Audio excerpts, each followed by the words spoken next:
আজকের লেকচারে আমরা শুরু করব পাইপলাইন আর্কিটেকচার কনসেপ্টটা কি সেটাকে আজকে এই লেকচারে পুরো ইন ডেপথ আমরা ক্লিয়ার করব উইথ অল দ্য ফর্মুলাস, যেটা দিয়ে তোমরা কিন্তু পরবর্তীকালে পাইপলাইনিং এর অঙ্কে তোমরা ব্যবহার করতে পারবে। এই টপিকটা খুব পপুলার ফর দ্য গেট এবং তোমাদের ইউনিভার্সিটি পয়েন্ট অফ ভিউ হচ্ছে। প্রথমে এই পাইপলাইন জিনিসটা আমরা জেনারেল এক্সাম্পলে বুঝবো, তারপর আমরা কম্পিউটারে ঢুকে কম্পিউটারে কিভাবে পাইপলাইন গল্পটা কি আসছে এটা কিন্তু আমরা নিশ্চয়ই ডিটেলসে আমরা দেখবো।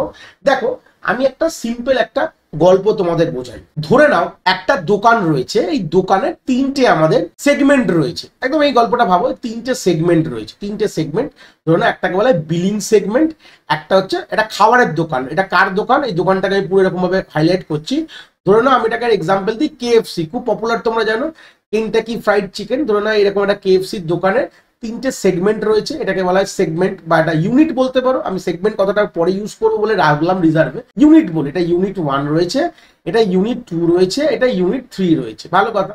এটা বিলিং ইউনিট, এটা হচ্ছে তোমার ফুড মেকিং ইউনিট, আর এটা হচ্ছে তোমার ডেলিভারিং ইউনিট, মানে তোমার খাবার তোমাকে দিয়ে দেওয়া হবে। তোমরা যখন মোটামুটি KFC দোকানে গেছো এই জিনিসগুলো কিন্তু দেখেছো, খুব আনইউজুয়াল ব্যাপার না, অলরেডি তোমরা এই জিনিসগুলো কিন্তু গো থ্রু করেছো। ঠিক আছে, ভালো কথা। এবার ধরে নাও আমাদের এই দোকানটার বাইরে এরকম ধরে নাও অনেকগুলো মানুষ, this are all human beings, এরকম লাইন দিয়ে আছে। ভালো কথা। তো এটাকে ধরে নাও মানুষ, হিউম্যান বিং H1 বললাম, এটা H2 বললাম, এটা H3 বললাম, এটা H4 বললাম, এইভাবে তোমার আলটিমেটলি H5, এটা H6, এতগুলো মানুষ তোমার দাঁড়িয়ে রয়েছে। এবার প্রত্যেকটি মানুষ কিভাবে অর্ডারিং হবে? প্রথমে তোমার বিলিং এ যাবে, বিলিং এ হয়ে যাওয়ার পর সেই মানুষ বিলটা নিয়ে প্রসেসিং এ গেল, প্রসেসিং এ গিয়ে সেটা দেখালে সেটা ডেলিভারি থেকে তোমার কিন্তু ডেলিভারি হয়ে যাবে, খাবারটা তোমাকে দিয়ে দেবে, সে বেরিয়ে যাবে। এইভাবে কিন্তু চলবে। বা ধরো না বিল করতেও 1 ইউনিট অফ সময় লাগে, ফুড তৈরি করতেও 1 ইউনিট লাগে, এবং ডেলিভারি করতেও তোমার 1 ইউনিট টাইম লাগে। আমি ধরলাম। এবার ভাবো, আমি গল্পটা ভালো করে বোঝো। একটা মানুষ, ধরো না H1 যে মানুষটা প্রথমে বিলিং এ গেছে। ভালো কথা। মানে H1 আর এখানে নেই বলে H1টাকে আমি এখানে মুছে দিলাম। তাহলে H1 কোথায় গেছে? এখন বিলিং এ গেছে। এবার গল্পটা এরকম বলা, যত পর্যন্ত H1 তার কাজ শেষ না করবে H2 ঢুকতে পারবে না। তাহলে H1 তারপরে গেল হচ্ছে ফুড মেকিং ইউনিটে গেল, ওকে বিলটা দেওয়ার জন্য, যে ভাই আমি বিলিং করেছি এবার তুমি করো। এবার তারপর ওখান থেকে সে ডেলিভারিতে গেল, ডেলিভারি করে ডেলিভারি থেকে তাকে দিল, সেখান থেকে বেরিয়ে গেল। মানে H1 কিন্তু H1 এর কাজ শেষ হয়ে গেছে।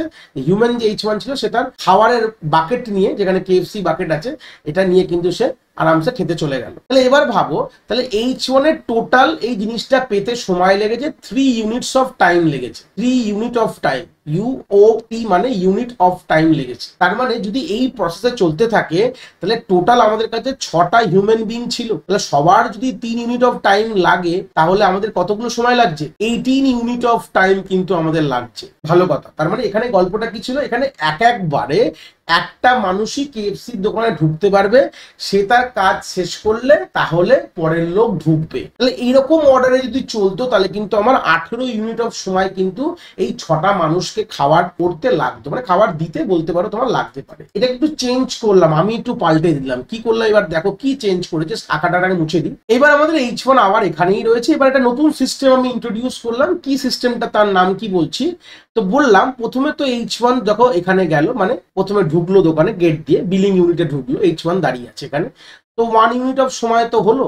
যেই 1 ইউনিট অফ সময় বিল হয়ে গেল, তাহলে H1 কোথায় চলে গেল? তোমার ফুড মেকিং প্রসেসে চলে গেল, H1 এগিয়ে গেল। তাহলে গল্পটা কি আছে, এখন কিন্তু এখানে কেউ নেই, আর H1 তোমার এখানেও নেই। তাহলে এটা জায়গাটা মুছে দিলাম। তা আলটিমেটলি দেখো, তোমার কিন্তু যখন H1 বিল ছেড়ে যখন তোমার ফুড মেকিং এ গেছে, এই ইউনিটে গেছে, তখন বিলিং ইউনিটের লোকটা কিন্তু বসে বসে ঘুমাচ্ছে। তা আমি তাকে ঘুমাতে দেবো না বলে আমি KFC one kind of internal ধরে নাও ম্যানেজার ধরে নাও, তাহলে আমি সেখানে বললাম যে একজন যখন কাজ করে এগিয়ে গেছে, যখন এই ইউনিটটা খালি রয়েছে, পরের লোককে ঢুকিয়ে দাও সেই ইউনিটের সাথে, তারা H2 তখন তার বিলটা করবে। ভালো কথা। তো H2 যখন, এবার তোমরা ভেবে নাও, যখন H1 এর, যখন H1 যে হিউম্যান বিংটা, তার যে মানে মানুষটা, তার ফুড মেকিং যখন হয়ে গেছে, তাহলে সে কিন্তু এগিয়ে কোথায় চলে যাবে?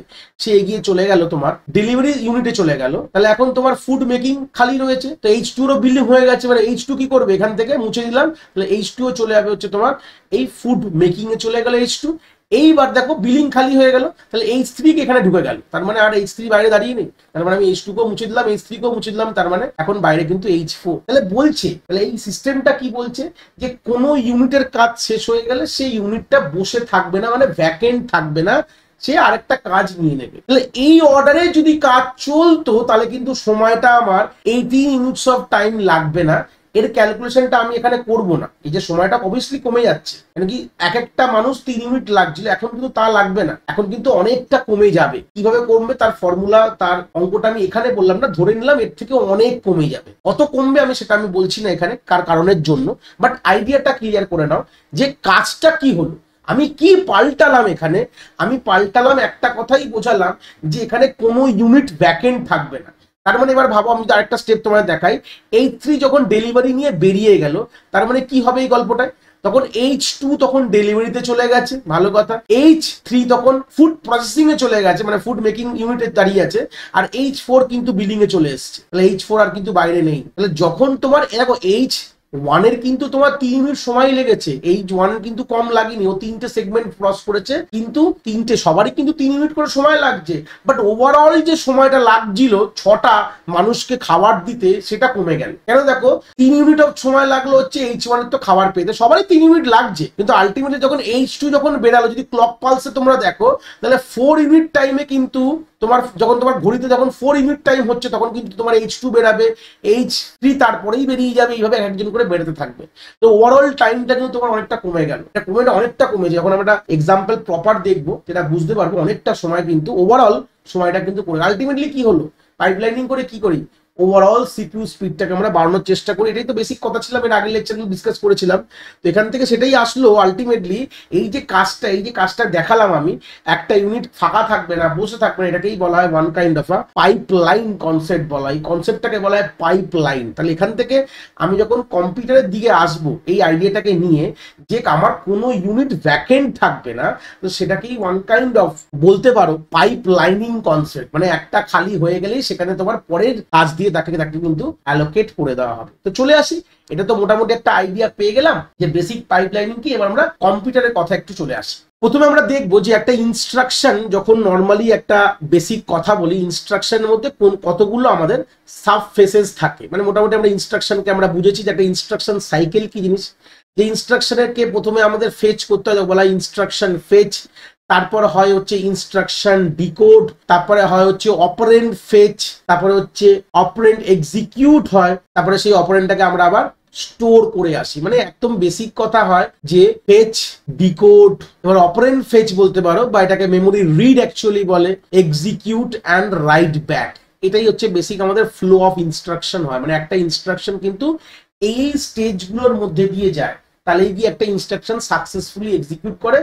আরো সিম্পল যদি ইনস্ট্রাকশন সাইকেল বলি, প্রথমে ফেচ হবে, তারপর ডিকোড হবে, তারপর তোমার এক্সিকিউট হবে। আমাদের মিনিমাম 3টে ফেজও কিন্তু বলতে পারো, মানে এরকম হতে পারে 5টা লাগে, 5টা ফেজ হয়, বা 3টে ফেজও হয়। আলটিমেটলি দেখো, ইনস্ট্রাকশন তো মানে হচ্ছে যে আমরা কোনো অপারেন্ট, মানে কোনো ডেটার উপর কোনো পারফর্ম করবো, তো ডেটা ছাড়া কি করে হবে। তাহলে এটা যে এই রিড এক্সিকিউট, তারপরে আমরা অপারেন্টটাকে রাইট করে দিয়ে আসলাম, মানে যে ডেটাটা আমরা রিড করলাম, করে আমরা সেটাকে এক্সিকিউট করলাম, সেটাকে আমরা আবার রাইট করে দিয়ে আসলাম। এই হচ্ছে বেসিক বলতে পারো আমাদের 5টা আমাদের ফেজ হতে পারে। তো যদি ভেবে নাও আগেকার দিনে যেখানে পাইপলাইনিং ছিল না, তাহলে ভাবো, তাহলে এক একটা ইনস্ট্রাকশনকে এক্সিকিউট করতে গেলে, তাহলে এই ধরে নাও এগুলোকে কোনো স্টেজ ধরো, এগুলো কি ধরে নাও সেগমেন্ট, এগুলোকে স্টেজ ধরে নাও। মানে ধরে নাও ফেজ বলে একটা তোমার কোনো একটা ইউনিট আছে যে তোমার ফেচের কাজ করছে, তারপর ধরে নাও এখানে ডিকোড রয়েছে, তারপর ধরে নাও এখানে ধরে নাও রিড একটা স্টেজ বা ইউনিট বলতে পারো, এক্সিকিউট ইউনিট, আর এটা হচ্ছে রাইট ব্যাক ইউনিট। তাহলে এগুলো দিজ আর অল ইউনিটস। তাহলে প্রথমে একটা ইনস্ট্রাকশন প্রথমে ফেচে ঢুকবে, সে ফেচ করা হয়ে গেলে সে ডিকোডে গেল, ডিকোড হয়ে গেলে রাইটে গেল, রাইট হয়ে গেলে এক্সিকিউটে যাবে, রাইট না এটা রিড, তারপর এক্সিকিউট, তারপর তোমার রাইট করার পর তাহলে সেটা তার কাজ শেষ হবে। তাহলে দিজ আর অল সেগমেন্ট, তারা এই কাজগুলো করছে। আমাদের সিস্টেমে কিন্তু এরকম সেগমেন্টস রয়েছে, যে সেগমেন্টস গুলো বা ইউনিট রয়েছে যারা কিন্তু এই কাজগুলো করে দেয়। তাহলে ভাবো, আমি যদি ধরে নিলাম প্রত্যেকটা সেগমেন্ট যদি 1 ইউনিট অফ টাইম করে তার এক্সিকিউশন করতে লাগে, এবার ভাবো, জাস্ট তুমি ইমাজিন করো তোমরা, যেখানে আমার যদি ধরে নাও 5টা ইনস্ট্রাকশন আছে, 5 ইনস্ট্রাকশন ইউ হ্যাভ, তাহলে এক একটা ইনস্ট্রাকশনই 5টা করে ফেজ অতিক্রম করে তার কাজ কমপ্লিট করবে। তাহলে আমাদের কত সময় লাগলো দেখো, 5 ইউনিট অফ টাইম লাগবে, তাই তো 5 ইউনিট অফ সময় লেগে যাবে। এটা যে নন পাইপলাইনিং সিস্টেম। তাহলে এরকম ভাবে ভাবতে পারো যে প্রত্যেকটা ইনস্ট্রাকশন শেষ হওয়ার পর আরেকটি ইনস্ট্রাকশন শুরু হবে। যদি আমি টাইম পিরিয়ডের কথা বলি, এইভাবে এক একটা ইনস্ট্রাকশন শেষ হবে, তারপরে হচ্ছে আরেকটা ইনস্ট্রাকশন শুরু হবে, এরকম ভাবে আমাদের যাবে। কিন্তু ওভারল্যাপিং আর্কিটেকচার কিন্তু হলো না, কেন ওভারল্যাপ করার ব্যাপার নেই। কিন্তু যখনই আমরা পাইপ লাইনিং গল্পতে চলে আসি, তখন গল্পটা কিরকম হয়, ছবি আঁকলে বুঝতে পারবে। তো এই ছবিটা দেখলে তোমরা ক্লিয়ার হবে, দেখতে পাচ্ছ তোমরা স্ক্রিনে, যেখানে আমরা প্রত্যেকটি ইনস্ট্রাকশন যেখানে আগের দেখলাম যেখানে এক একটা শেষ হওয়ার পরই এক একটা শুরু হচ্ছিল, কিন্তু এখানে তা না। এখানে যখন আমাদের যে সেগমেন্ট গুলো দেখলে ক্লিয়ার হবে যে এই যে আয়েত ইনস্ট্রাকশনটাকে ভালো করে দেখো, যখন আয়েত ইনস্ট্রাকশন যখন তার এই ইনস্ট্রাকশন ফেজ যেই পার করলো, যখন ইনস্ট্রাকশন ডিকোডে গেল, তখন কিন্তু i+1 ইনস্ট্রাকশন কিন্তু ইনস্ট্রাকশন ফেজে চলে এসছে। এটা আমি একটা গ্রাফিক্যাল সিস্টেমে দেখাবো, চিন্তার বিষয় নেই, এটা গ্রাফিক্যাল সিস্টেমে দেখাবো, বাট এই আইডিয়াটা এখান থেকে ক্লিয়ার করছি যে কতগুলো ফেজ হয়। আইএফ মানে যে ইনস্ট্রাকশন ফেজ ধরে নাও, আইডি মানে instruction decode, operand fetch, operand execute and operand store, ধরে নাও 5টা স্টেজ আছে আমাদের, এটাকে বলে 5 স্টেজ পাইপলাইনিং। ঠিক আছে, তাহলে 5টা স্টেজকে আমরা প্যারালালি কিভাবে ব্যবহার করতে পারি একই সাথে, মানে কোনো জিনিস বসে থাকবে না। আগেকার গল্পে কি ছিল যে এক একটা স্টেজ ধরে নাও, আমি যদি আইডিয়াটা এখান থেকে তলায় এঁকে তোমায় দেখাই, আগেকার গল্পে ছিল এরকম যে একটা ইনস্ট্রাকশন কমপ্লিট করলে তারপরে গিয়ে আরেকটা ইনস্ট্রাকশন কিন্তু শুরু করতে পারবে, এই হচ্ছিল ব্যাপার। দেখো আই পুরো যত পর্যন্ত শেষ না হচ্ছে i+1 কিন্তু ঢুকতে পারছিল না, কিন্তু এখন তা না। এখন যেহেতু পাইপলাইনিং আইডিয়া চলে এসছে, একজন একটা স্টেজ মানে আই যখন তার ইনস্ট্রাকশন ফেজ স্টেজ পার করে যাবে, তখন i+1 তার ইনস্ট্রাকশন ফেজে ঢুকে যাবে। কি বললাম বুঝতে পেরেছো? ফেজে ঢুকে গেল, ওই মানে ওই ইউনিটটা খালি রইল না। আবার যখন ভেবে নাও, যখন ইনস্ট্রাকশন যখন ফেজে, যখন i+1 যখন ইনস্ট্রাকশন ফেজে রয়েছে, তখন কিন্তু কিন্তু ইনস্ট্রাকশন ডিকোডে চলে গেছে। যখন অফকোড ফেজে যাবে, তখন কিন্তু i+1 যেহেতু ফাঁকা হয়ে গেল, ইনস্ট্রাকশন ডিকোডে চলে গেল, আর i+2 কিন্তু আবার চলে আসলো ইনস্ট্রাকশন পেজে চলে আসলো। তো এই যে আইডিয়াটা যে কোনো ইউনিট খালি থাকবে না, কোনো সেগমেন্টকে খালি রাখবো না, তাহলে কম্পিউটারের সেগমেন্ট কোনগুলো? একটা ইনস্ট্রাকশন যে এক্সিকিউট করব তার যে ফেজগুলো, তার যে ইউনিটগুলোকে আমরা সেগমেন্ট বলে বলছি। যেরকম ইনস্ট্রাকশন ফেচ একটা ইউনিট যে কিনা ফেচ করে নিয়ে আসে, ডিকোড একটা ইউনিট, অপারেন্ড ফেচ একটা ইউনিট, অপারেন্ড এক্সিকিউট একটা ইউনিট, সেরকম অপারেন্ড স্টোরও কিন্তু একটা ইউনিট। তাহলে এইগুলো টোটাল 5টা ইউনিট, মানে এটাকে বলা হয় 5 স্টেজ পাইপলাইনিং এর একটা এক্সাম্পল। দাও এরকম 4 স্টেজ হতে পারে বা 3 স্টেজও হতে পারে। তো এটাকে আমরা একটা ছবি দিয়ে 4 স্টেজ পাইপলাইনিং দিয়ে গ্রাফটাকে বুঝবো যে গ্রাফটা কি বলতে চাইছে। আলটিমেটলি গ্রাফ নিয়ে বড় প্রশ্ন দেবে তোমাদের, তো গ্রাফটা একটু ভালো করে দেখতে হবে। তো এই হচ্ছে গ্রাফটা, দেখে না এরকম তোমাকে টাইম লাইন তোমাকে দেবে, গ্রাফটা কি বলছে ভালো করে দেখো, দেখলে তোমাদের ক্লিয়ার হবে। দেখো ভালো করে, তাহলে গ্রাফ কেন বলছি, দেখো এখানে দুটো অ্যাক্সিস আছে, ঠিক আছে। এইটা হচ্ছে একটা অ্যাক্সিস, ধরে নয় লাল রঙে আমি সাইডে একটা বাউন্ডারি করছি, আর এই তলায় একটা এরকম অ্যাক্সিস আছে এরকম। তো এই যে দেখতে পাচ্ছ যেটাকে বলা হচ্ছে এক্স, আর এখানে ধরে না এটা ওয়াই অ্যাক্সিস বলে এখানে বিলং করেছে।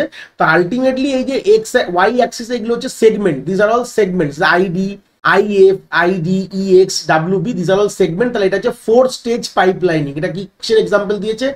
4 স্টেজ পাইপলাইনিং এর একটা এক্সাম্পল রয়েছে এখানে, ঠিক আছে। যেখানে কি কি ফেজ আছে? একটা আছে ফেচ, একটা ফেজ আছে, ডিকোড একটা, এক্সিকিউট একটা ফেজ আছে, এবং রাইট ব্যাক। এরকম হতে পারে 5টা, 4টে, 3টে, এরকম কোনো ব্যাপার না। আলটিমেটলি ভালো করে বোঝার বিষয় কি দেখো, আর এই যে এক্স এর রেসপেক্টে এটা কিন্তু আমাদের ক্লক পালস বা ক্লক সাইকেল বলতে পারো দিয়ে দিয়েছে। মানে এখানে তোমাদের ক্লক সাইকেল, স্যার কোথায় লেখা যায়? উপরে দেখো এই 1 2 3, এটা হচ্ছে ইউনিট অফ ক্লক সাইকেল। মানে 1 ক্লক সাইকেলে কি হলো, 2 ক্লক সাইকেল, এটা তোমার ক্লক সাইকেল ইন্ডিকেশন করছে। তাহলে এক্স এ থাকে হচ্ছে তোমার ক্লক সাইকেল, আর ওয়াই তে থাকে হচ্ছে সেগমেন্ট, কতগুলো সেগমেন্ট সেটা বলে দিচ্ছে। এইবার গল্পটা দেখো, এখানে দেখলে বুঝতে পারবে 10টা ইনস্ট্রাকশন, 10 ইনস্ট্রাকশনের একটা ছবিটা রয়েছে। 10 ইনস্ট্রাকশন, আইএনএস লিখলাম, ভালো করে দেখলে বুঝতে পারবে। তাহলে আমাদের 10 মানে কিরকম ভাবে আসছে? ইনস্ট্রাকশন 1 এইভাবে, ইনস্ট্রাকশন 2 এইভাবে, ইনস্ট্রাকশন 10 অবধি আমাদের রয়েছে। প্রত্যেকটি ইনস্ট্রাকশন কিন্তু 4টে তার সাবফেজ রয়েছে। কি কি রয়েছে? Fetch, decode, execute and right back. তাহলে প্রত্যেকটি ইনস্ট্রাকশনই 4টে ফেজ কমপ্লিট করার পর গিয়ে তার কিন্তু কাজ কমপ্লিট হবে। এবার ভালো করে সবাই দেখলে বুঝতে পারবে। দেখো যখন আমার এই i1 আমি হাইলাইট করছি, তাহলে এই i1টা তোমার 1 ক্লক পালসে ইনস্ট্রাকশন ফেচে গেছে। আমি ধরলাম সবগুলো ফেজ তোমার এই প্রত্যেকটা যে স্টেজ রয়েছে দেখতে পাচ্ছ, এই instruction phase, decode, execute, write back, এগুলো 1 ইউনিট অফ টাইম করেই লাগে। 1 ইউনিট বা 1 ক্লক সাইকেল, আমি 1 ক্লক সাইকেল লিখলাম, এইটাই লাগে। তো i1 যখন তোমার প্রথমে 1 ইউনিট টাইমে যখন ফেচে গেল, তারপর তার সেকেন্ড ইউনিটে কি হলো? i1 কোথায় চলে আসবে? i1 কিন্তু তার ইনস্ট্রাকশন ডিকোড ফেজে চলে এসছে। তারপরে ইনস্ট্রাকশন ফেজটা তখন সেকেন্ড ইউনিট আমার খালি আছে, তখন কিন্তু i2 ঢুকে গেছে। তাহলে দেখে বুঝতে পারছো। সেরকম যখন তার থার্ড ইউনিট অফ টাইমে i1 যখন তার এক্সিকিউটে চলে যাবে, তখন কিন্তু i2 তখন কিন্তু ডিকোডে চলে আসলো, আর i3 তখন কোথায় চলে আসলো? ইনস্ট্রাকশন ফেজে চলে এসছে। সেরকম i1 দেখো ভালো করে দেখলে বুঝতে পারবে, যখন তোমার 4 ক্লক পালসে এসছে তোমার যখন রাইট ব্যাকে এসছে তখন i2 কোথায় আসলো, i2 কিন্তু তোমার এক্সিকিউটে চলে এসছে, i3 তো অলরেডি ছিল 3 ইউনিটে তোমার ফেচে ছিল, সে ডিকোডে চলে এসছে, ফেচ খালি হয়ে গেছে বলে i4 ঢুকে গেছে, তাহলে ওয়ান কাইন্ড অফ পাইপলাইন চলছে। এবার দেখো এরপরেই কিন্তু i1 বেরিয়ে গেল, i1 এর কাজ শেষ, মানে i2 এক্সিকিউটে চলে এসছে, i1 আবার আগে ছিল যে ডিকোডে, এখন চলে এসছে এক্সিকিউটে, i4 ছিল আগে ফেচে চলে এসছে, ডিকোডে চলে এসছে 5-এ, আর 5 ইউনিট অফ টাইমে কিন্তু i5ও কিন্তু তোমার ফেচে ঢুকে গেছে। এইভাবেই চলতে থাকছে, এটাকেই বলে অ্যাকচুয়ালি কিন্তু এটা পাইপলাইন আর্কিটেকচার বলা হয়। তোমরা ভেবে দেখো 10টা ইনস্ট্রাকশন 4খানা ফেজ দিয়ে পাস করবে, প্রত্যেকটা ফেজে যদি 1 ইউনিট অফ টাইম লাগে, তাহলে এক একটা ইনস্ট্রাকশনকে আমাদের 4 ইউনিট অফ টাইম বা 4 ক্লক সাইকেল সময় লাগে তাকে এক্সিকিউট করানোর কথা, তাই তো? যদি এক একটাই সেগমেন্ট ধরে নাও যে ফেচ করতে 1 ইউনিট বা 1 সাইকেল, যেরকম ছবিতেও তাই দিয়েছে, ডিকোডে 1 সাইকেল লাগছে, সাইকেল বলে দেবে, বা টাইমও তোমাকে বলে দেওয়া হবে যে এই সেগমেন্টটা করতে কত ন্যানো সেকেন্ড সময় লাগে, সাইকেল তো বাদ দিলাম, টাইমও বলে দেওয়া হবে, এক্সিকিউট করতে এত সময় লাগে এবং রাইট ব্যাক করতে এত সময়, ধরলাম 4 ইউনিট অফ টাইম এই চারটেকে মিলিয়ে লাগছে। 10টা ইনস্ট্রাকশন, চারটে যদি 4 ইউনিট অফ টাইম লাগে, তাহলে টোটাল 40 ইউনিট অফ টাইম কিন্তু তোমাদের লাগবে পুরো ফেজটাকে তোমাদের কাজ করতে। যদি এটা নর্মাল ছিল, এটা কিসের বললাম, এটা যদি পাইপলাইন, উইদাউট পাইপলাইন যদি হতো, উইদাউট, ক্লিয়ার করে দিই, উইদাউট পাইপলাইন, আমি সবসময় ম্যাক্সিমাম জায়গায় আমি এক্সাম্পল দিচ্ছি উইদাউট পাইপলাইনের সময়টা এটা লাগবে। এবার ভাবো যদি পাইপলাইন হয়ে গেছে তাহলে কত ইউনিট অফ সময় লাগলো, টাইমিং গ্রাফ কি বলছে দেখো। আমার আলটিমেটলি যদি আমি এরকম ভাবে রাখি, দেখো প্রথম যে ক্লক পালসটা, প্রথম যে ইনস্ট্রাকশন, আমি তোদের এটাকে একটু সরিয়ে দিলাম জাস্ট বোঝানোর জন্য, প্রথম ইনস্ট্রাকশনটা বেরালো কোথায়, 4 ইউনিট অফ টাইমে বেরিয়ে গেছে বা 4 ক্লক পালসে, ক্লক সাইকেলে বেরিয়েছে। i2 বেরালো 5 ইউনিট বা 5 ক্লক পালসে বেরালো, i3 বেরালো কত, 6 ইউনিটে বেরালো, i4 7, দেখো উপরে তো লেখাই রয়েছে, টাইম লাইন তো দেওয়া রয়েছে, দেখে নিলেই তো বুঝতে পারছো। তা আলটিমেটলি কাজটা আমার 13 ইউনিট অফ টাইমে গিয়ে কিন্তু হয়ে গেল। তাহলে পাইপলাইন যদি হয়ে গেল, পাইপলাইন আর্কিটেকচারে এই সেম জিনিসটা করতে আমাদের লাগছে হচ্ছে 13 ইউনিট অফ টাইম লাগছে, কতটা আমাদের এফিসিয়েন্ট হয়ে গেল। নন পাইপলাইন যদি থাকতো, তাহলে যদি আমাদের সিরিয়ালি হতে একজনের পর একজন যদি হতো, তাহলে 40 ইউনিট অফ টাইম লাগতো, আমি বোঝানোর জন্য বলছি। কিন্তু পাইপলাইন যখন আমরা করে ফেললাম, আমাদের সময় কিন্তু আলটিমেটলি 13 ইউনিট অফ টাইমে কিন্তু কাজ হয়ে গেল। এই হচ্ছে বেসিক আইডিয়া, এটা মাথায় রাখবে। এটা হচ্ছে বেসিক জেনারেল আইডিয়া যে পাইপলাইন গল্পটা কি জিনিস, তার বেসিক। এবার আমরা আস্তে আস্তে তাদের ফর্মুলার দিকে ঢুকবো, চিন্তার বিষয় নেই, কিভাবে এগুলো তোমরা ক্যালকুলেশন করবে। তো নন পাইপলাইন সিস্টেমের কি ফর্মুলা হতে পারে আর পাইপলাইন সিস্টেমের কি ফর্মুলা হতে পারে, এগুলো সবই আমরা একে একে জিনিসগুলো কিন্তু আমরা দেখবো। তো প্রথমে চলে আসলাম যে টাইমিং, যে সময়টা লাগছে উইদাউট পাইপলাইনিং এর ফর্মুলা কি বলছে, n into K into TC. এবার একটা কাজটা করে এক্সপ্লেন করবো, এনটা কি জিনিস, এন হচ্ছে তোমাদের নাম্বার অফ ইনস্ট্রাকশন, ক্লিয়ার হয়েছে, নাম্বার অফ ইনস্ট্রাকশন। এটা কি, কতগুলো তোমাদের সেগমেন্ট রয়েছে, যেখানে কতগুলো স্টেজ অফ পাইপলাইনিং, এখানে দেখো 4টে স্টেজ, তোমার একটা স্টেজ অফ পাইপলাইনিং না, কথা মানে একটা ইনস্ট্রাকশনকে এক্সিকিউট করতে কতগুলো স্টেজ অতিক্রম করতে হয়, যে কে হচ্ছে তোমার নাম্বার অফ স্টেজ। যেরকম আমাদের এই এক্সাম্পলে স্টেজ হবে 4 হবে, কারণ আমাদের 4টে স্টেজ, মানে একটা ইনস্ট্রাকশনকে এক্সিকিউট করতে হলে 4টে স্টেজ লাগছে, যেরকম fetch, decode, execute, write back, this are the stage. আর টিসি মানে হচ্ছে তোমার এই এক একটা স্টেজে কত সময় লাগছে, কি বললাম, ক্লিয়ার হয়েছে? এটাকে অনেক সময় যেটা বললাম, এটাকে সাইকেল টাইমও বলা হয়। এটা তোমাদের যখন পুরো প্রশ্ন দেখবে, তোমাদের এখানে প্রশ্ন দেওয়া হলে সাইকেল টাইম, সাইকেল টাইম মানে এক একটা স্টেজে কত সময় লাগে, মানে এক একটা স্টেজ তোমার করতে কত সময় লাগে, এটা হচ্ছে বেসিক আইডিয়া। এইভাবে আমরা বুঝি। প্রথমে গেলাম কি, টাইমিং উইদাউট পাইপলাইনিং, আর উইথ পাইপলাইনিং এর কিভাবে পাবো, এগুলো মোটামুটি সেমই থাকবে। উইথ পাইপলাইনিং, তাহলে টি অফ পি লিখলাম, মানে উইথ পাইপলাইনিং এর ফর্মুলা হচ্ছে n প্লাস কে মাইনাস 1 ইন্টু তোমার টিসি। দেখো n, এখানে তুমি দেখলে বুঝতে পারবে যে প্রথম ইনস্ট্রাকশনটা তোমার কিন্তু n খানা সময়ই লাগবে, কিন্তু যেহেতু n খানা স্টেজ তুমি অতিক্রম করে আসছো, হ্যাঁ, এবার তারপর থেকে তোমার এক একটা করে টাইমে তোমার কে মাইনাস 1 টাইমে কিন্তু তোমাদের বাদবাকি কাজটা হয়ে যাবে। কে মানে যতগুলো তোমার এ রয়েছে, আলটিমেটলি কি হয়, কে ইন্টু এন মাইনাস, এটাকে যদি আমরা একটু ভেঙে লিখি, অ্যাকচুয়ালি এরকম ভাবে আসে, কে প্রথম যে ইনস্ট্রাকশন তোমার কে খানা স্টেজ অতিক্রম করে, তারপরের যে ইনস্ট্রাকশন গুলো আমার লাগে হচ্ছে n-1 টাইম লাগে। এটা এরকম ভাবে ভাবতে পারো। এই দুটোকে যখন তোমরা এদিক ওদিক করবে তখন কি হয়ে যাবে, এটা পাশে ছেড়ে দিলাম, এটা হয়ে যাবে তোমার কে, দেখো বললাম প্লাস n-1, তো এদিক ওদিক করে লেখা আছে k-1 n প্লাস কে, মানে এক ব্যাপারটা একই একদম, আর কিছু বললাম না। তো আলটিমেটলি তোমাদের ফর্মুলা ডিরাইভ করে একটু দেখিয়ে দিলাম। তো এটাই মাথায় রাখবে, n plus k-1 into TC. TC মানে তোমার এক একটা সেগমেন্ট এক্সিকিউট করতে কত সময় লাগে। এরকম কিছু প্রশ্ন দেখালে আরো ক্লিয়ার হবে, চিন্তার বিষয় নেই। এবার নেক্সট আমাদের আসবে স্পিড আপ ফ্যাক্টর, যেটা এস বলা হয়। স্পিড আপকে আমরা এস দিয়ে ডিনোট করি। এটা হচ্ছে time without pipelining divided by time of pipeline, ratio একটা বার করি, যেটা অলরেডি আমরা অ্যামডালস লতেও স্পিড আপ দেখেছি যে কতটা পাইপলাইন ছাড়া কতটা সময় লাগতো, পাইপলাইন দিয়ে কতটা সময় লাগবে। তাহলে ফর্মুলাগুলো একটু ডিরাইভ করে নাও। n into K into TC divided by, যেটা তোমার এখানে রয়েছে n plus k-1 into TC. তো এখানে টিসি টিসি কেটে দাও, তাহলে আলটিমেটলি কি চলে আসবে আমাদের ডিরাইভ করার পর, n into K divided by n minus K, sorry n plus k-1। এটা তোমার থাকবে যে স্পিড আপের রেশিও হচ্ছে এটা, স্পিড আপের ফর্মুলা হচ্ছে এইটা, ঠিক আছে, মাথায় রাখবে। তাহলে টাইম উইদাউট পাইপলাইনিং পেয়ে গেলাম, উইথ পাইপলাইনিং পেয়ে গেলাম, এবং স্পিড আপটাও পেয়ে গেলাম। এইগুলোই তোমার প্রশ্নে বার করতে হবে, ঠিক আছে। নেক্সট আমরা দেখবো থ্রুপুট। অলরেডি দেখো থ্রুপুট নিয়ে অনেক গল্প করেছিলাম আমরা, যখন সিপিইউ পারফরম্যান্স মেজারে অনেক কথা বলেছি, যেখানে থ্রুপুটও আমরা বলেছিলাম যে একটা সার্টেন কাজ করতে কত সময় লাগে, একটা সার্টেন কাজ দেওয়া সেটা কত সময় লাগে, সেটাকে বলে থ্রুপুট বলে। থ্রুপুটের ফর্মুলা হচ্ছে n divided by n plus k-1 into TC. এই হচ্ছে ব্যাপার। ফর্মুলাগুলো বলে দিলাম। ফর্মুলাগুলো, n মানে নাম্বার অফ ইনস্ট্রাকশন জানো, টিসি মানে পার সেগমেন্টে কত সময় লাগছে। এই টিসির পরে গল্প বলবো, চিন্তার বিষয় নেই, টিসি নিয়ে কথা হবে পরে। আর n প্লাস k-1, টিসিটা অ্যাকচুয়ালি যে সেগমেন্ট তো বললাম সেগমেন্টের ইউনিট টাইম, বাট পাইপলাইন সিস্টেমের সেগমেন্ট ইউনিট টাইম কি করে বার করবো, এটা আমি সব ফর্মুলাগুলো লেখানোর পরেই বলবো যে কি নেবে। প্রত্যেকটা সেগমেন্টের সেট তো আলাদা আলাদা সময় থাকতেই পারে, ওটা কিভাবে কি করবো আমরা সব বলে দেবো এখন, চিন্তার বিষয় নেই। নেক্সট হচ্ছে ইউটিলাইজেশন বা এফিসিয়েন্সি বলা হয়, যেটাকে আমরা এরকম ভাবে ডিনোট করি। ই দিয়েও করতে পারো, এটাও লিখতে পারো, কোনো অসুবিধা নেই। তো এটার কি আছে, ফর্মুলা কি আছে, n কে, ঠিক আছে, divided by n plus k-1 into k, ঠিক আছে। তুমি কে কে কেটে গেলে কি আর চলে আসবে, n divided by n plus k-1। এটা হচ্ছে তোমার এফিসিয়েন্সির ফর্মুলা। ই দিয়ে ডিনোট করতে পারো, কোনো অসুবিধা নেই।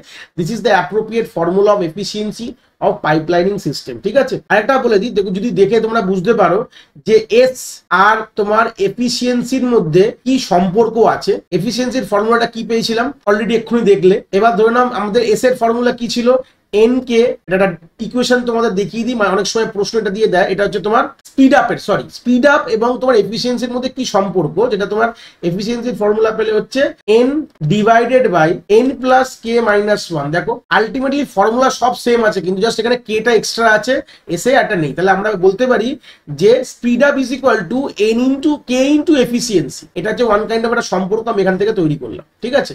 এই হচ্ছে ব্যাপার ছিল, যে মোটামুটি কি বুঝলাম, কতগুলো ইউনিট বার করতে হবে, এফিসিয়েন্সি কি, থ্রুপুট কি, আর উইদাউট পাইপলাইনিং, উইথ পাইপলাইনিং, আর স্পিড আপ। এই টোটাল এই কতগুলো ফর্মুলা দিয়ে হয়।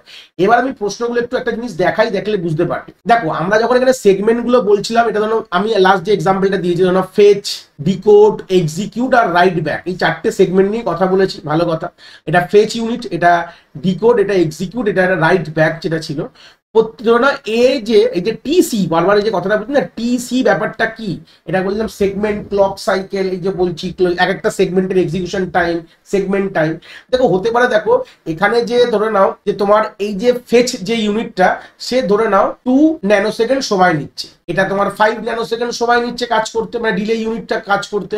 এক্সিকিউট ধরে নাও 6 ন্যানোসেকেন্ড নিচ্ছে, এটা ধরে নাও তোমার 3 ন্যানোসেকেন্ড সময় নিচ্ছে। তো তুমি বলে স্যার আপনি বলছেন টিসিটা হচ্ছে আপনাদের এই যে প্রত্যেকটি স্টেজের যে টাইম, তো এখানে পাইপলাইনিং এ যখন আমরা দেখবো তখন এটা 4টে টাইম হয়, 4টে স্টেজে 4 রকম টাইম আছে। ফেচের একটা টাইম, ডিকোডের একটা টাইম, এক্সিকিউট একটা টাইম, এবং রাইট ব্যাকের একটা টাইম। তাহলে আমরা কোনটা ধরবো? দেখো যখন আমরা এই জিনিসটাই, টিসিটার দুটো ভাগ আছে, একটা যদি উইদাউট পাইপলাইনিং এর যদি গল্প বলি আলাদা হবে, আর উইথ পাইপলাইনিং এর গল্প বললে আলাদা হবে। উইদাউট পাইপলাইনিং এর গল্প বললে কি হবে, যতগুলো তোমার ইউনিট দেওয়া আছে যোগ করে দাও, মানে 2 প্লাস 5 প্লাস 6 প্লাস 3। এটা যে উইদাউট পাইপলাইনে যখন তোমাকে টিসি বার করবে, তোমরা সবগুলো যে সেগমেন্ট রয়েছে তার যে সময়টা লাগছে সিম্পল যোগ করে দিয়ে যা পাবে সেটা হচ্ছে অ্যান্সার। তাহলে এখানে কত হচ্ছে, 5 প্লাস 2 হচ্ছে 7, 7 প্লাস 3 হচ্ছে 10, আর 16 তোমার কিন্তু ন্যানোসেকেন্ড সময় লাগছে উইথ পাইপলাইনিং এ। উইদাউট পাইপলাইনিং এ যদি বলি, এবার সেম জিনিসটা যদি আমি ধরে নিই, সিস্টেমটা যদি পাইপলাইন সিস্টেম থাকে, তাহলে একই সব রয়েছে, এর টিসি কি করে বার করবে, আমরা দেখবো maximum of all the time given. এই প্রত্যেকটা ইউনিটের যে টাইমগুলো দেখতে হবে, চারটে টাইম দেওয়া রয়েছে, লিখবে ম্যাক্সিমাম 2, 5, 6, 3। কে সব থেকে বড়? তাহলে 6 সব থেকে বড়, তাহলে আমার টিসি হয়ে যাবে পাইপলাইন সিস্টেম যে 6 ন্যানো সেকেন্ড। এই হচ্ছে ব্যাপারটা, আর কিচ্ছু না। কিন্তু এবার টিসি প্রত্যেকটা জায়গায় আলাদাভাবে থাকবে। তোমার পাইপলাইন সিস্টেম বলে দিলে তোমার টিসি তুমি এইভাবে বার করবে, নন পাইপলাইন সিস্টেম বলে দিলে পিপি এইভাবে বার করবে। তাহলে এইভাবে তুমি জেনে গেলে। তো পাইপলাইন সিস্টেমের টিসি ফর্মুলা হচ্ছে ম্যাক্সিমাম অফ যতগুলো তোমার সেগমেন্ট রয়েছে তার যে এইগুলো। এই হচ্ছে বেসিক আইডিয়া। এবার একটা সিস্টেমটা একটু বোঝানোর জন্য একটা ক্লিয়ার এক্সাম্পল দেবো, যেখানে ধরে নাও সেম জিনিসটা রাখলাম যে আমাদের 4টে ফেজ রয়েছে। তাহলে আমি বুঝলাম যে ফেজ, এটা ধরে নাও ডিকোড, এবার ধরে নাও এক্সিকিউট, রাইট ব্যাক, যেটা আমি এক্সাম্পল রেখেছি। এবার অ্যাকচুয়াল যখন পাইপলাইন সিস্টেমের মাঝখানে না প্রত্যেকটা স্টেজের মাঝখানে একটা করে রেজিস্টার এরকম ভাবে এমবেড থাকে। কি বললাম বুঝতে পেরেছো? কেন লাগে সেটাও আমি বলছি। জিনিসটা ফ্লো এইভাবে থেকে এইভাবে হয়। দেখো ফ্লোটাকে ভালো করে দেখে নাও, তারপর আমরা এটা নিয়ে আর ডিটেলস কথা বলবো। যখন কোনো ইনপুট ধরে নাও, কোনো ইনস্ট্রাকশন আমার ধরে নাও কোনো ঢুকছে, এইটা ধরে নাও ফেচ পজিশনে ঢুকলো। ফেচ কি করবে, ফেচ হয়ে যাওয়ার পর একটা ইন্টারমিডিয়েট রেজিস্টার এদের মাঝখানে থাকে, যে তোমার ইন্টারমিডিয়েট রেজাল্টকে হোল্ড করে। কি বললাম বুঝতে পেরেছো? এটা হচ্ছে ইন্টারমিডিয়েট রেজিস্টার। এখানে ইন্টারমিডিয়েট রেজাল্ট মানে এই ফেচের যে রেজাল্টটা এই R1 রেজিস্টারটা হোল্ড করবে। সেখান থেকে ইনপুট যাবে ডিকোডারে, ডিকোড হয়ে যাওয়ার পর সেটাও কিন্তু R2 তে তার ইন্টারমিডিয়েট রেজাল্ট কিন্তু হোল্ড করে। ঠিক আছে, সেম সেটা এক্সিকিউটে গেল, এক্সিকিউটও তার যা রেজাল্ট দেবে সেটা তোমার R3 তে ইন্টারমিডিয়েট রেজাল্টটা হোল্ড করছে। এইভাবে চলতে থাকে। এইবার এটাকে অনেক সময় রেজিস্টারে হোল্ড করছে, এটাকে অনেক সময় অনেক প্রশ্নে বাফারও বলা হয়। বাফার আর রেজিস্টার কিন্তু একই গল্প, যেখানে আমাদের ইন্টারমিডিয়েট রেজাল্টটাকে স্টোর করা হয়। আবার এদেরও বলে দেওয়া যায় এখানে বাফার, আমাদের এখানে 5 ন্যানো সেকেন্ডের বাফার অ্যাড করা হয়েছে। এই যে এখানে কতক্ষণ রেজাল্টটা হোল্ড থাকবে, 5 ন্যানো সেকেন্ড, মানে 5 ন্যানো সেকেন্ড করে এই বাফারে আমাদের হোল্ড থাকবে ইন্টারমিডিয়েট রেজাল্টটা। এটাও কিন্তু খুব বড় ইম্পর্টেন্ট কথা। আমাদের এরকম ধরনের কোনো প্রশ্ন আসলে কিন্তু আমাদের এটাও কিন্তু অ্যাজ আ পার্টে কিন্তু যোগ করতে হয়। মানে এরকম তো বলে দেয় যে প্রত্যেকটাই এর ধরে নয়, যেরকম বললাম এটা 2 ন্যানো সেকেন্ড এক্সিকিউট করতে সময় লাগে, ডিকোডার করতে 5 ন্যানো সেকেন্ড লাগে, এক্সিকিউট এটা হচ্ছে 6 ন্যানো সেকেন্ড লাগে, এটা কিন্তু তোমার ধরে নাও 3 ন্যানো সেকেন্ড সময় লাগে। কিন্তু এর মাঝখানে তোমার ইন্টারমিডিয়েট বাফারও 5 সেকেন্ড কিন্তু হোল্ড রয়েছে। প্রত্যেকটা স্টেজে কিন্তু 5 সেকেন্ড করে তোমার কিন্তু হোল্ড রয়েছে। তখনও কিন্তু আমাদের আলটিমেটলি এটাকেও কিন্তু ইনক্লুড করতে হয়। আমরা যখন টিসিটা ক্যালকুলেট করি তখনও কিন্তু আমাদের এই 5 ন্যানো সেকেন্ডটা কিন্তু আমাদের এখানে হোল্ড করতে হয়। কোথায় করতে হয় দেখো, একটা কথা বলে দিই, এই যে রেজিস্টারগুলো কিন্তু পাইপলাইনিং সিস্টেমে রাখা হয়। নন পাইপলাইনিং সিস্টেমে কি কিরকম রেজিস্টার থাকবে ভালো করে ভেবে দেখো তো। এটা কিন্তু তোমার পাইপলাইন সিস্টেমে কিন্তু ইন্টারনাল বাফার বা ইন্টারমিডিয়েট রেজাল্ট কিন্তু হোল্ড করার মতন জায়গা লাগে, কারণ তুমি পাইপলাইন বানাচ্ছ বলে। নন পাইপলাইন সিস্টেমে তো কোনো ব্যাপার নেই, কোনো রেজিস্টার রাখার কোনো ব্যাপার নেই। ঠিক আছে, হ্যাঁ নন পাইপলাইনিং সিস্টেম হলো, কিন্তু ইউনিটটা থাকতে হবে। Fetch, decode, execute, write back, এই ইউনিটগুলো রয়েছে, সেই ইউনিটের ডিলেগুলো আমি যোগ করলাম, তাতে কোনো অসুবিধা নেই। বাট পাইপলাইন সিস্টেমেই কিন্তু তোমার এই ইন্টারমিডিয়েট বাফার বা রেজিস্টারগুলোকে থাকতে হয়। তাই জন্য যখন তোমরা টিসি ক্যালকুলেট যদি এরকম কোনো সিস্টেম দিয়ে দেয়, তাহলে টিসি যদি পাইপলাইন সিস্টেম ধরে নাও বলে দিয়েছে, তখন তুমি কি করে বার করবে বলেছিলাম তো, ম্যাক্সিমাম অফ অল দা যেটা সেগমেন্টের যেগুলো বলে দেওয়া হয়েছে 2 ন্যানো সেকেন্ড, 5, 6 আর 3, এটা হয়ে গেল। এটা প্লাস তোমার যে বাফার ডিলেটা অ্যাড করতে হবে, এটা বিডি লিখলাম মানে বাফার ডিলে, মানে তোমাদের ম্যাক্সিমাম পেলে 6 আর বাফার ডিলে হচ্ছে তোমার 5, যেটা ফিক্সড থাকবে 5 ন্যানো সেকেন্ড ফিক্স। টোটাল হয়ে গেল 11 ন্যানো সেকেন্ড তোমার কিন্তু টিসি বা তোমাদের এই জিনিসটা তোমরা পেয়ে যাবে। এটা কিন্তু তোমাদের সাইকেল টাইম, টিসি মানে হচ্ছে এটা হচ্ছে তোমাদের বলা হয় সাইকেল টাইম, এটা মাথায় রাখবে। আমি দুটো জিনিসই বুঝিয়ে দিলাম, আরেকবার ফের বলে দিচ্ছি। এই রেজিস্টার গুলো যে ইন্টারফেস করলাম মাঝখানে, এটা কিন্তু অনলি পাইপলাইন সিস্টেমের গল্প। নন পাইপলাইন সিস্টেমে কিন্তু এরকম রেজিস্টার রাখা হয় না। তো এটা নন পাইপলাইন সিস্টেমের কিন্তু যে নর্মাল ফর্মুলা কি ছিল বলে দিলাম, সবগুলো টাইমের যোগফল। ঠিক আছে, পাইপলাইন সিস্টেমের ফর্মুলা হচ্ছে ম্যাক্সিমাম অফ এই যতগুলো ইউনিট রয়েছে, এই যে ফেচ এটা ইউনিট, ডিকোড, এক্সিকিউট, এদের সব থেকে যে ইউনিটটা বেশি সময় লাগে তার সেই ভ্যালুটা নেবে, আর প্লাস তোমার এই বাফার ডিলে যেটাকে বললাম রেজিস্টারে কতক্ষণ রেজাল্টটা হোল্ড করছে তার টাইমটা ফিক্স থাকবে। এরকম হবে না যে আলাদা আলাদা হবে, কখনই এই R1 আলাদা সময় দিচ্ছে, R2 আলাদা, এরকম হবে না। এটা কিন্তু তোমার ফিক্স থাকবে সব সময়। আমি একটা ইউনিভার্সিটির প্রশ্ন করাবো এরপর, চিন্তার বিষয়, WBT তে এসেছিল এই প্রশ্নটা, ওটা একদম সুন্দর করে করাবো, দেখলে তোমরা বুঝতে পারবে, কোনো চিন্তার বিষয় নেই। ঠিক আছে, তো এই হচ্ছে বেসিক আইডিয়াটা তোমাদের দিয়ে দিলাম। তো এইটা যে ছিল বেসিক তোমার পুরো পাইপলাইনিং এর যাবতীয় ডিটেলস। এইটুকু তোমরা যদি দেখে নাও, তোমরা এর আগে আগামী দিনে যতগুলো অঙ্ক হতে পারে, আমরা এরকম 3-4টে অঙ্ক নিয়ে আসবো, সবই তোমরা কিন্তু একদম নখদর্পণে করতে পারবে। তো এই ছিল বেসিক আইডিয়া বলতে পারো পাইপলাইনের উপর। আশা করি কনসেপ্টটা তোমরা এখান থেকে খুব ভালো করে বুঝতে পেরেছো।